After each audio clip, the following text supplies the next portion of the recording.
Welcome back to my channel. My name is Dr. Anwar Youssef Dunbar. This is Big Discussions76. Please like this video, please share it, and please subscribe to my channel. Well, as you can see, I am back with another guest. I am happy to have with me this time Mr. Dennis Wilson. Dennis, welcome. Thank you. Glad to be here. All right, so this is a special interview slash discussion because Dennis, this is another Buffalo connection. I think on this channel, sometime last year, I actually talked to Antoine Thompson about some real estate stuff. But you're the second Buffalonian that I've talked to in this medium, and once again, it's coincidentally about in the business area. And on this channel, one of the areas, well, this channel now is more for general topics, and one of the main topics I discuss here is money.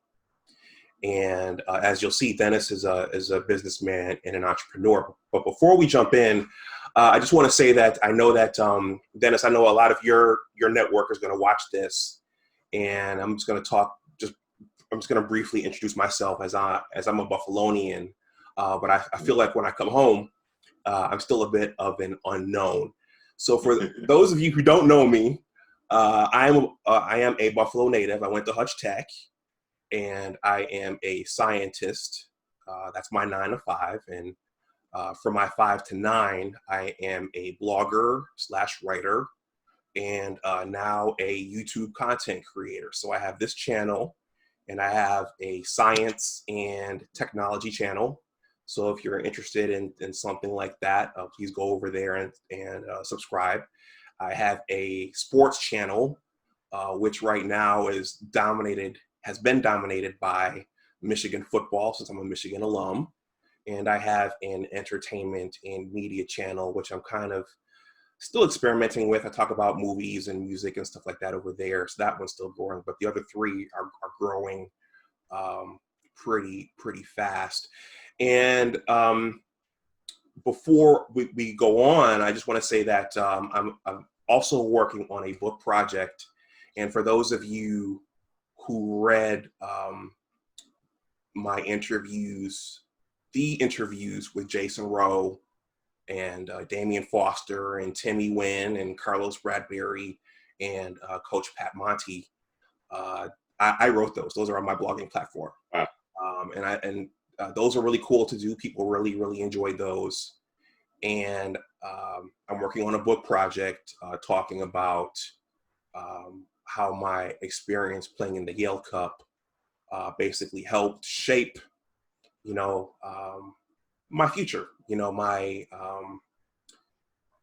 That was my first success and failure lesson. And I think that a lot of the guys that I spoke to said that that was an important time for them as well. And so jumping in here, one of the guys that I interviewed for that actually at the Oak Room was you, Dennis. Mm-hmm. And so Dennis we both played some ball in the Yale Cup, and if I recall correctly, you went and played some at the college level as well. So yes. I think we'll use that as a jumping off point. And I know, so you shared with me that you are from here. Which neighborhood are you from? I grew up on the east side, mostly Cold Spring, but I spent a lot of time in various neighborhoods. We moved around a lot when I was younger, so from Langfield to Town Gardens, Inner Park area, the Fillmore area, as well as a lot of time in Cold Spring. So kind of moved around. Okay.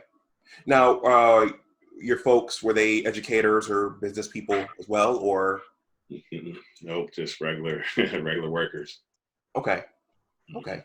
And so, in our basketball interview, you told me that you had played at Riverside and Turner Carroll. By the way, Riverside is my mom's alma mater.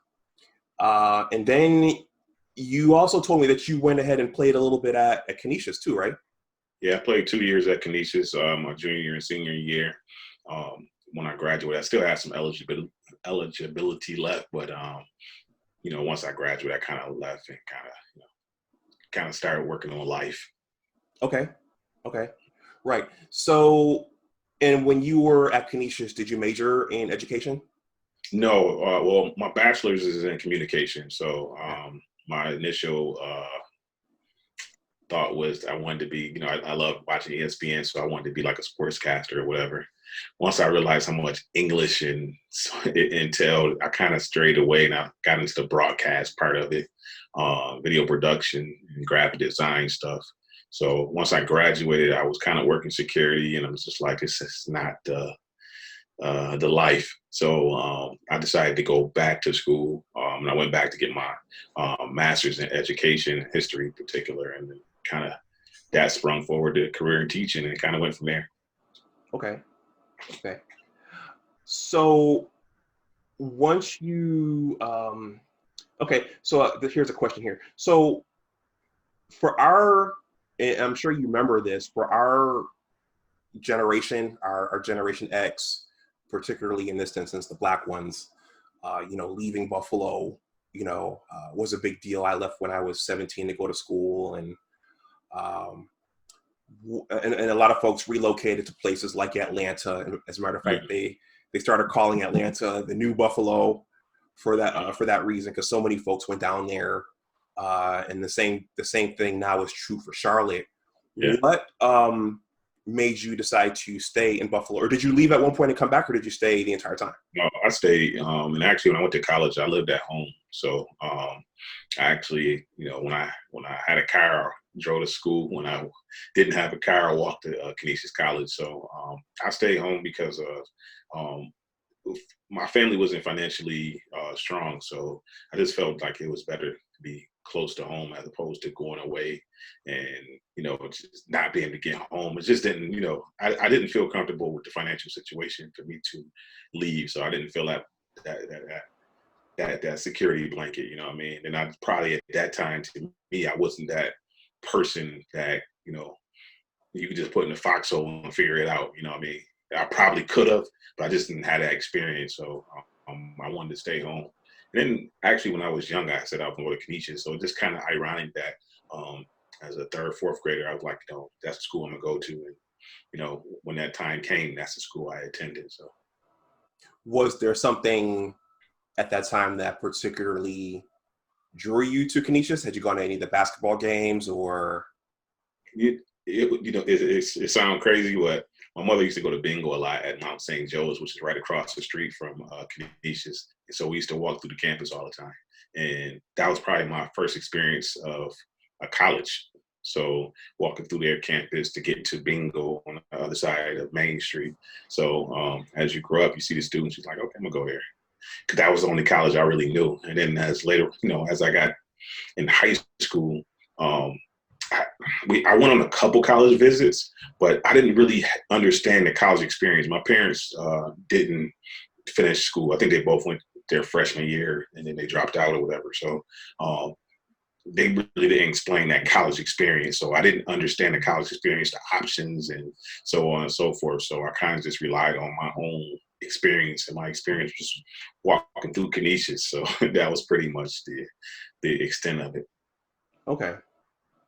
Well, it's different for everybody. There are people who stayed or stay in their hometown, and that works out, or it doesn't. And then there are people who go away, and that works out, and it doesn't. And I think I can think of a few people who went away, and for whatever reason had to come back. Sometimes it's money.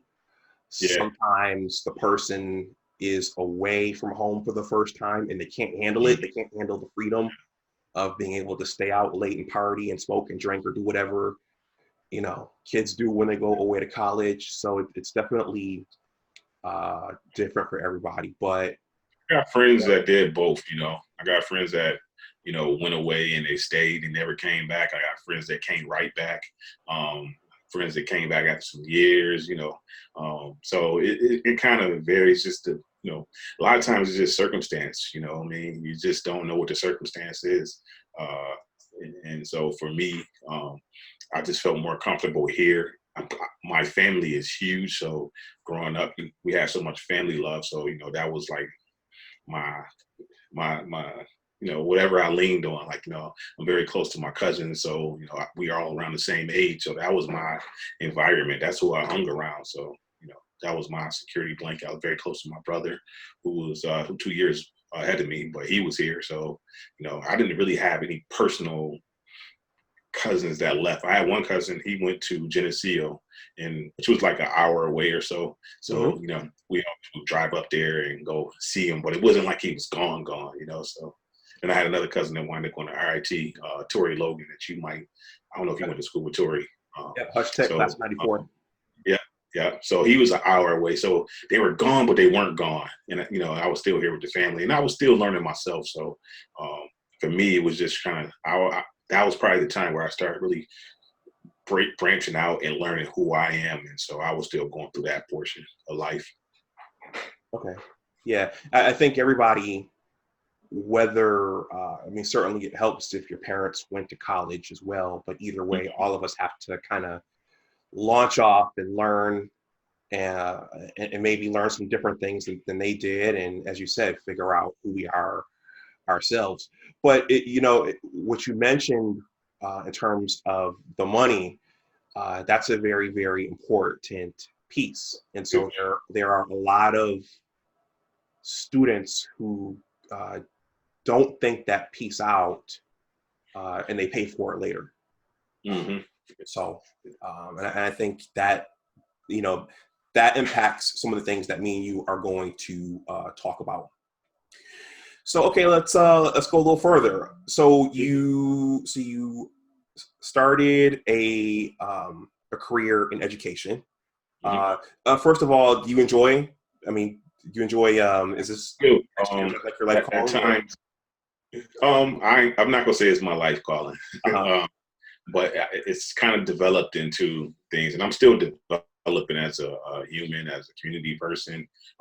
So initially, the first couple of years, you still young and you're close to the kids' age, so you really think you can make this huge difference, and then you find out the difference that you thought you was gonna make isn't the difference that was gonna happen, and you have to kind of mature and into your position. So as I got more experience, I started understanding how to influence students and, how to be patient and so on and so forth. But now I feel like I'm in a position as a graphic designer because that's what I love to do. I love doing graphics. Now I'm teaching graphics. That's something that's more passionate for me. History was cool, but it wasn't my passion. I like history. To me, the world goes around in circles. Everything comes back around. And, in history, you pretty much follow the money. But with graphic design, it's creativity, and I'm super creative. My mind's always trying to create stuff, so that's my passion. So now teaching is a lot more enjoyable than it was in the first couple of years or the first 12 to 15 years. Mm-hmm. Okay. Are you at one of the technical schools, or are you? I'm at McKinley High School right now. Okay. Yep. Hopefully it's probably where I'll end at. Okay. Yeah, I think McKinley and Hutch Tech were the only two high schools I applied to. And I was fortunate to, so those are the only two. Okay. So, being an educator, that's an important job. I think that, my dad is a retired educator. And I think when you're a student, you sometimes take it for granted. And then when you get older, you realize some of the things that they were telling you. And then the other thing is kids are still developing. So, the students don't turn into who they're going to be until years later. And so sometimes it might not look like you're making a difference in who they are, but oftentimes they come back years later and say, hey, Mr. Wilson, I remember you told me this, I remember you told me that. And that stayed with me for, when I went off into to college in the adult world. So that's an important job. So you're in education. How did you, because my first knowledge of you was in the business realm, how did you get into business? Honestly, mostly through graphics. We had did some music stuff when we was in college, me and my cousins, And from there, we developed our, I we just developed our skills. And one of those skills that I started really developing was the graphic design. And that was my thing. That's why I did at Canisius a lot. So as I started developing graphics and so on and so forth, I did video too.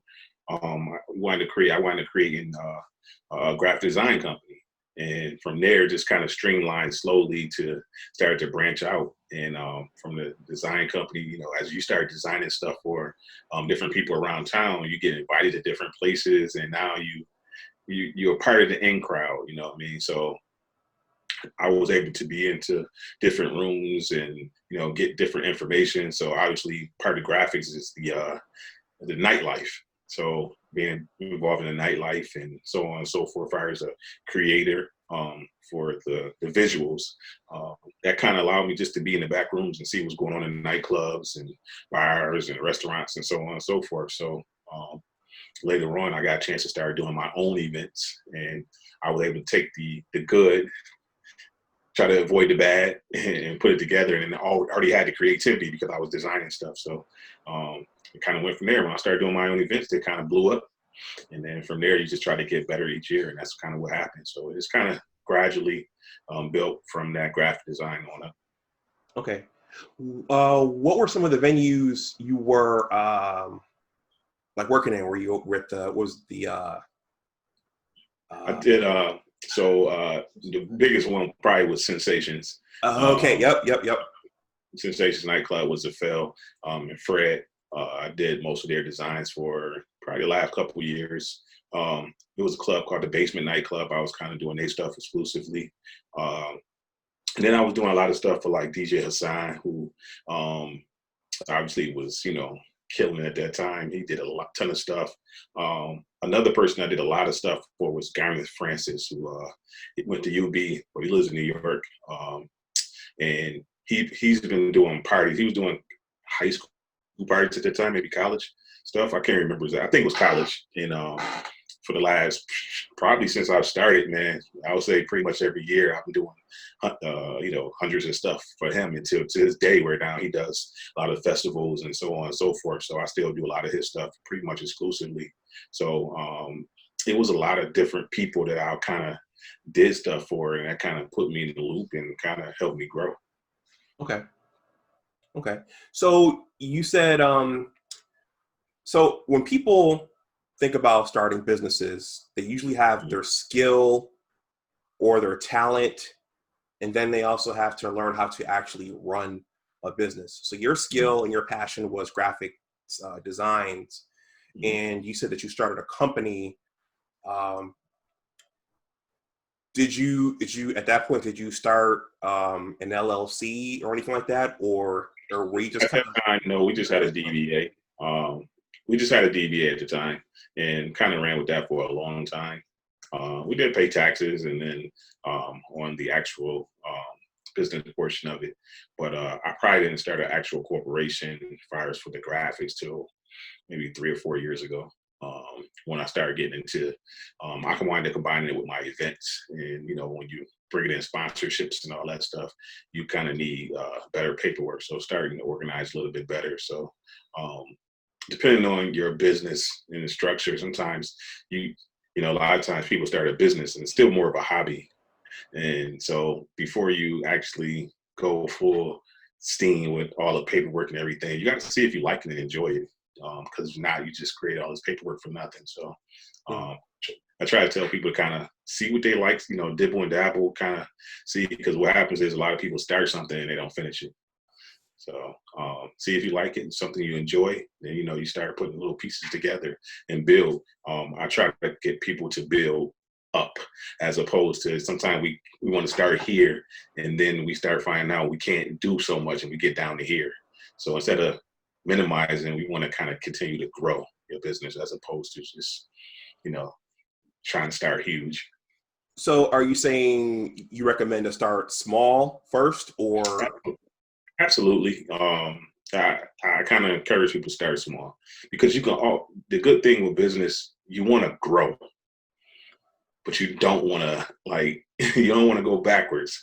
And sometimes when you start too big, you don't understand. And the thing is, you don't know what you don't know. You know what I mean? Every business, it really takes, 3 to 5 years before you really should start not only making profit, but really to understand what you're doing. If you don't understand it, sometimes we want people to tell us, but sometimes you really have to go through the process. A lot of times people can tell you, but it's some things that people just can't tell you because where some things are business, some things is just, it's a structure, but it's some things that you just need to know, and you have to learn those things for yourself. So start small, and then you can grow. And if you grow, that's a good thing as opposed to just going backwards. Okay. Yeah, I would agree with that.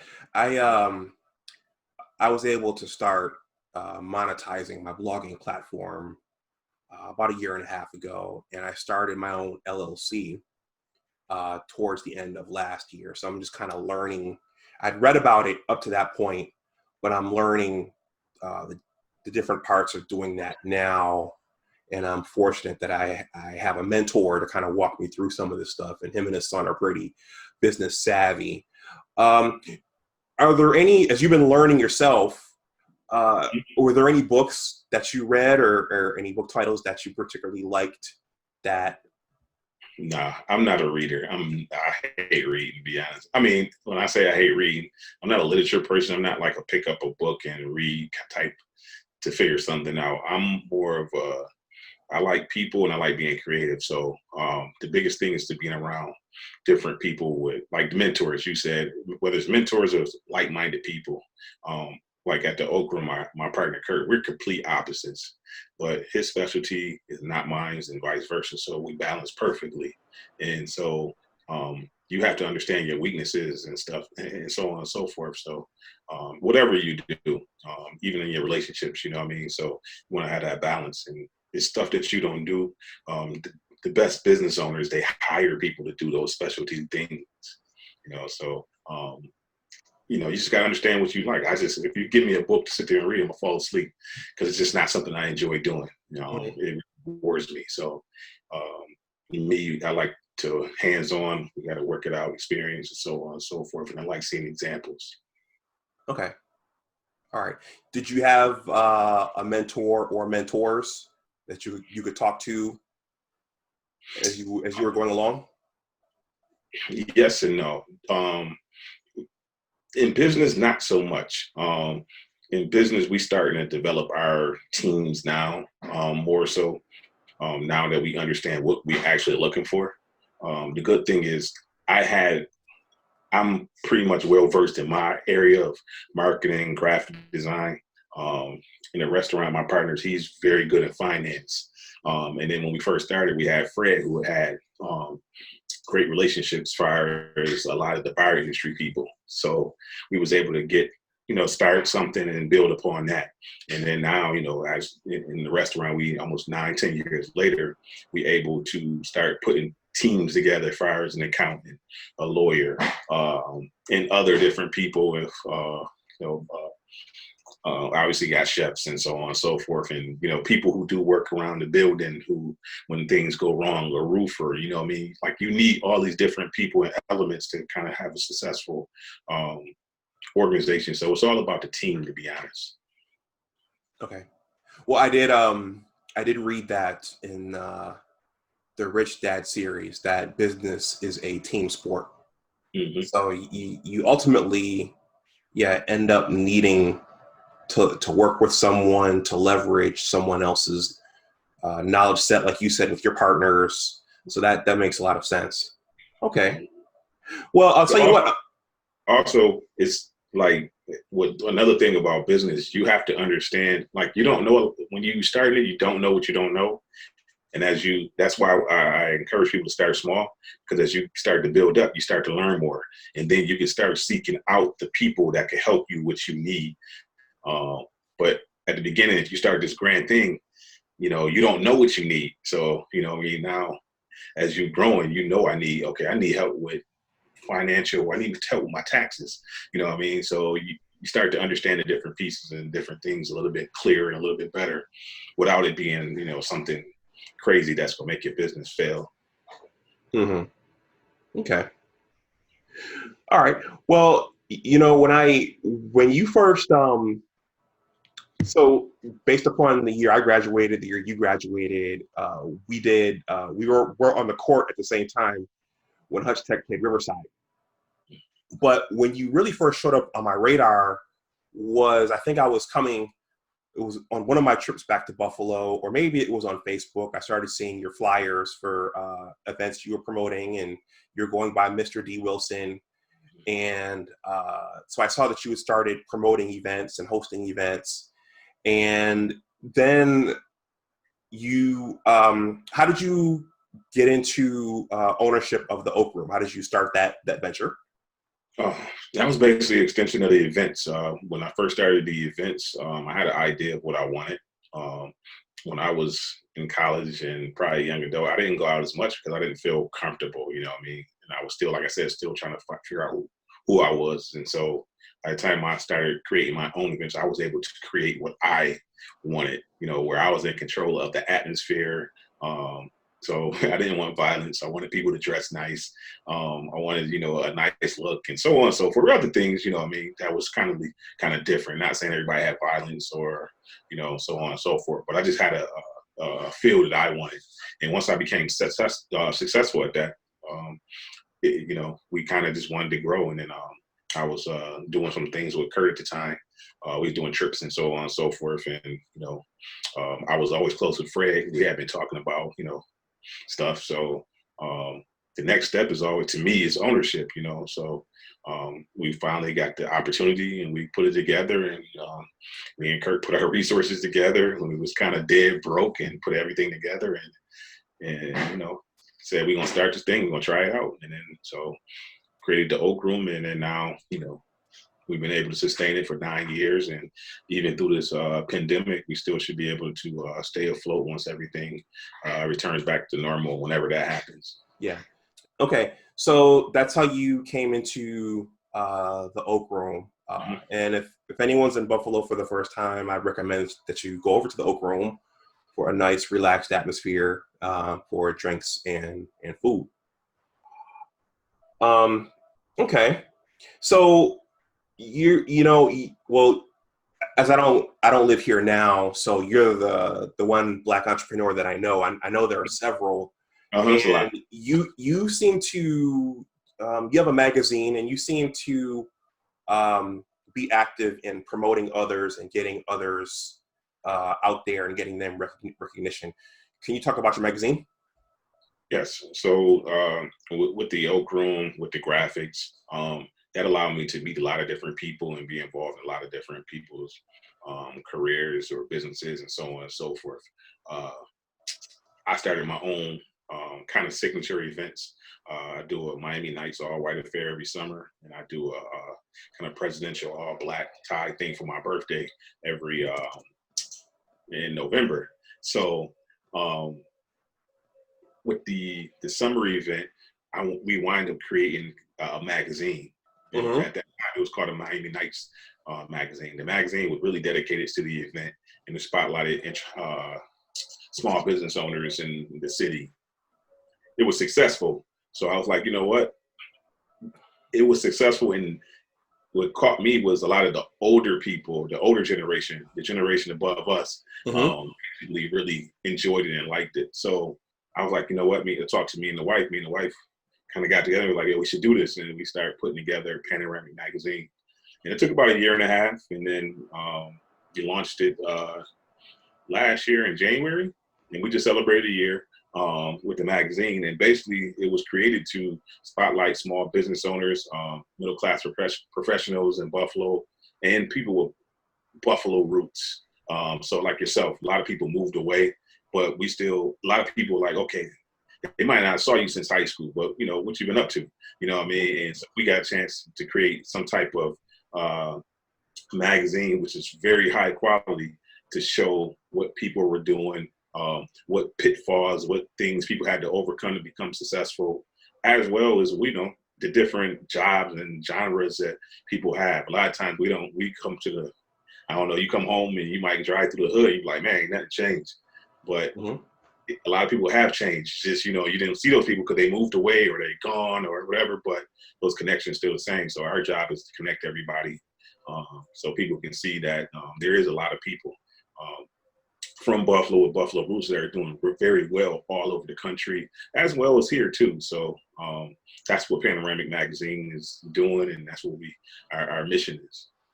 Okay, so it's called Panoramic Magazine. Is that the URL, www.panoramicmagazine.com? Okay. Yep.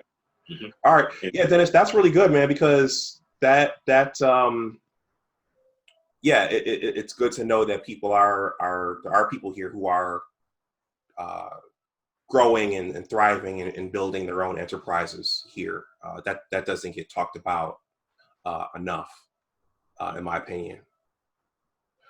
It also helps for the younger generation. Like as me as a teacher, I like to bring speakers into my classroom. I have a lot of flexibility with it, so I like to bring people to show, their transition. Not so much what they do now, because everybody bringing the classroom is going to be successful, but it's what they transition from high school to where they're at now. And a lot of times, that's what's missing with the kids, because kids don't understand the process you went through. They just see where you at. So if you got a nice house, they see you got a nice house. They see you got a nice car.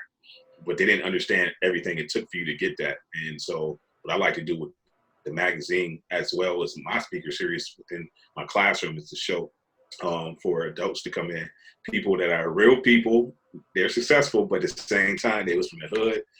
They had to overcome certain things, and whatever it is, they overcame and became successful. And a lot of kids really kind of love that, because they're able to ask questions, like particular questions, and to see, because a lot of kids, they're going to go through those things, whether it's teenage pregnancy, whether it's, family that has some drug abuse in it, whether it's just lack of confidence, lack of finances. So it's a lot of different things that the kids is going to go through. So what the magazine allows people to read people's story and say, okay, one guy, he a teacher, and he was in special ed when he was in school. So now he's a special ed teacher. So he understands special ed students better than the actual everybody else, because he went through that process, and he came out of it. So now, to me, when the kids talk to him, they respect him a lot more because he was there. You know what I mean? So that's the whole thing with the magazine. It really spotlights the successes and overcoming the hurdles and pitfalls that we all have to come through in order to be successful. Okay. Yeah, I think that's important, because young people, they usually see the end result, and they don't know what all went into getting to that final destination. Even the older people too, like even adults, sometimes you just need that push. You need to see that, oh, he did it. I could do it. He went through that. And so forth. Sometimes you just need that motivation. Sometimes people you admire, you watch what they do, and then you follow. So it's just all about inspiring. Okay. So this is the last one. This is pretty open-ended. But do you have any other projects you have your sights on right now? So I got a lot of stuff going on. It's crazy. With Panoramic Magazine, I just created a fashion magazine, or a fashion model magazine. Okay. Part of my summer event, the Miami Nights event, is it's a fashion show. This year was supposed to be the first year. We extended it to the whole weekend, but things getting crazy. So, but part of the fashion show is it's a fashion culture here in Buffalo, in Toronto and Rochester, and okay. I wanted to connect those cultures, the models, the photographers, the small businesses, the makeup artists, and so on and so forth. So I created a magazine for the fashion models, basically just to spotlight them in the region, Western New York and Southern Ontario. So we're releasing that actually Tuesday. So that'll be the first time. It's online, and just a resource guide for people to be able to identify models, and hopefully it builds on and get all those people in that type of community. Anybody can do work in that community and so on and so forth to advertise and be part of that. We still growing the Oak Room.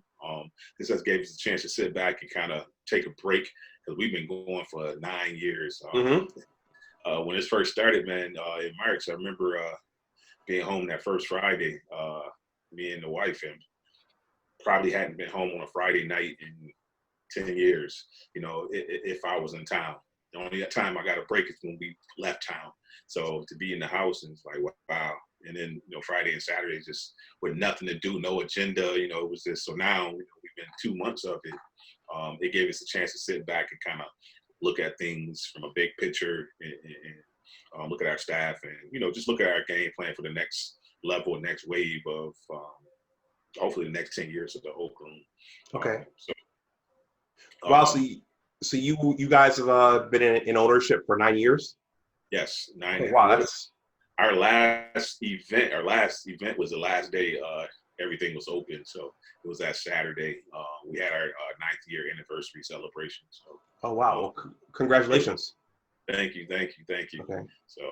Yeah, I definitely, whenever I come to town, I try to stop through and support and just see who I see.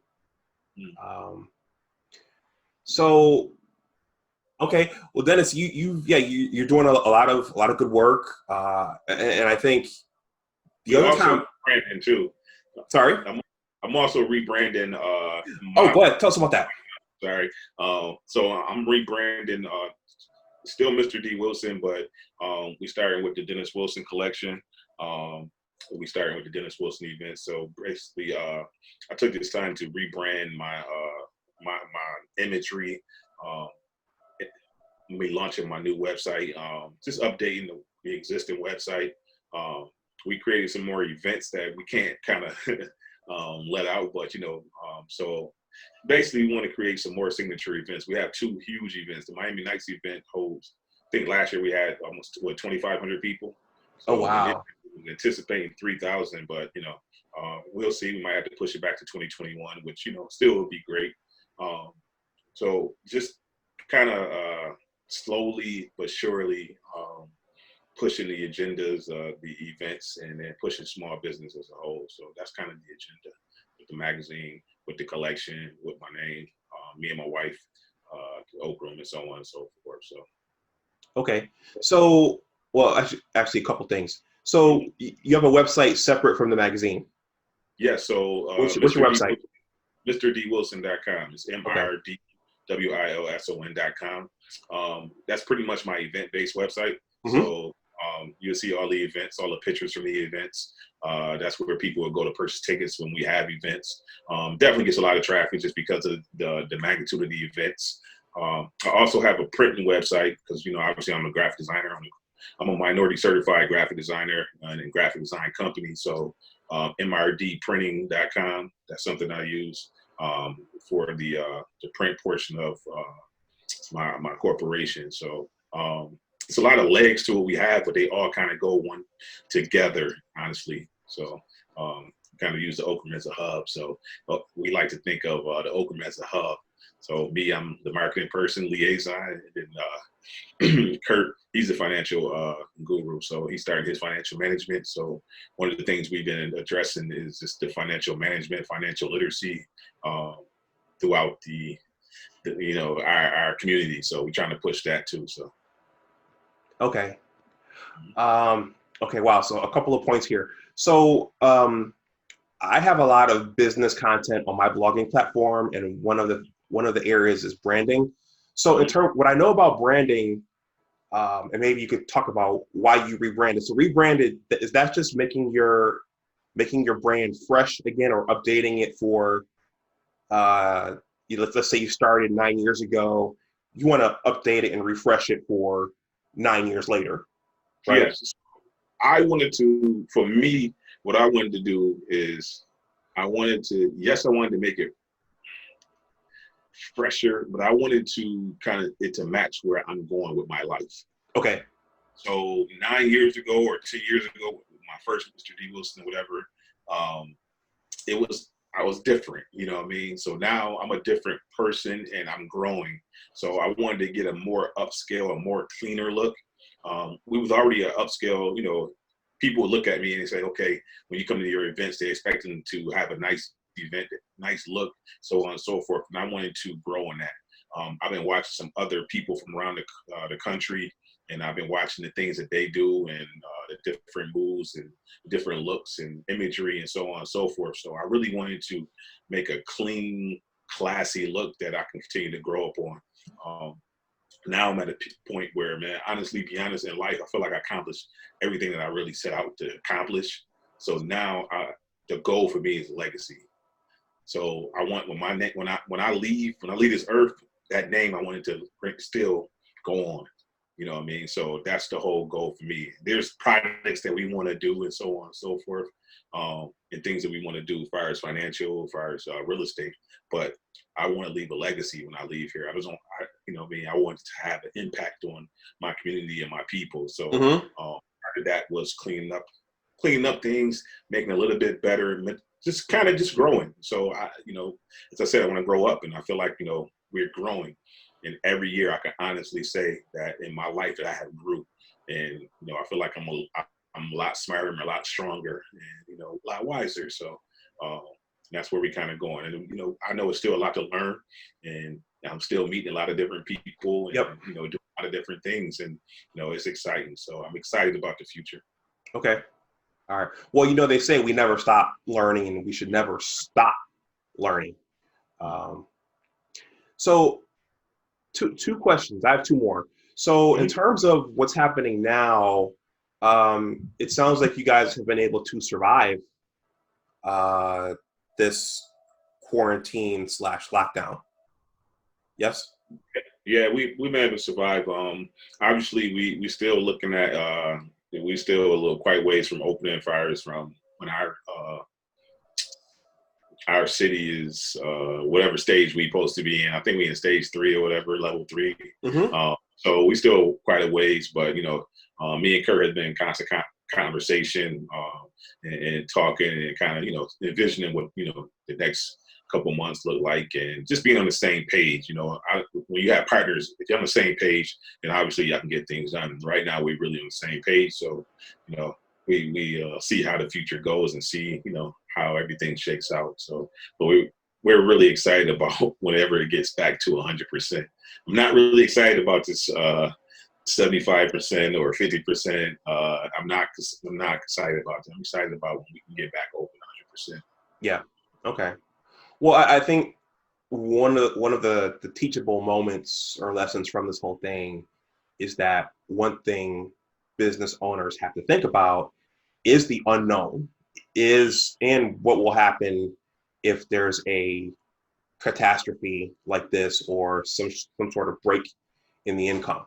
Folks have to think about that and budget for it, and just to as much as you can be ready for something like that. I think a lot of people, if they weren't thinking about it before this, I'm sure they'll be thinking about it going forward. Definitely. Honestly, it opened up a lot of people's eyes, man, just because it's hard to prepare for something like this because we never saw it. So now that we've seen it, now we should be able to be a little bit better prepared. I put a goal list out when this first started happening of, goals that, we should try to attack and use this time wisely. And so I tried to live by those myself. So try to create new different ways of business, new ideas. You have to be innovative. So you can either sit back and get swept in the wave, or you can kind of, fight it and create it. You know what I mean? So that's the kind of thing we have to do on the next level. Okay. So the last question, you said you guys are involved in teaching financial literacy, or? Not me per se. Every Monday, we didn't do it the holiday Monday, but for the last month and a half, we've been doing this Money Minded Mondays, me and Kurt, and we do it on Facebook Live, on my Facebook Live. And basically we bring somebody in, an expert, along with Kurt, because he's a financial manager, financial literacy person. And he has a financial literacy business. But what we try to do is bring somebody in that realm. We did stocks one week. We did 401ks, 403bs. We did insurance. We did various different elements of financial management, and so on and so forth. So we try to bring experts in, ask a lot of questions, have conversation and dialogue, feedback, and then just basically try to educate and also create resources. A lot of times, man, people just don't know who to turn to. So if you know who to call when you have certain problems and so on and so forth, that helps you get through a lot of different situations. So we just want to create, me personally, I want to create a network that's more Kurt's thing. My thing has always been marketing, graphic design, and so on and so forth, and the events. But we know that Oakland is a hub, and it's a hub for urban professionals. Like you said, when you come home, you come through. So, we should be able to introduce you to other scientists that's here that we know, what I mean? And that's the goal, just for us to network. I always say, man, when you in the building with good people, a lot of good things can happen. And so it's all about networking. It's all about knowing who's out there so you can build your team. Okay. All right. Yeah, I listened in on one of those meetings that you guys had with you and your associates. I listened, and yeah, that's good. There are a lot of people who, we go off to college, we get this professional training, but a lot of us don't get the money training or the business training, and that's very, very important. Yeah. Okay. The resources, man. Just share information. That's another thing. Just share information.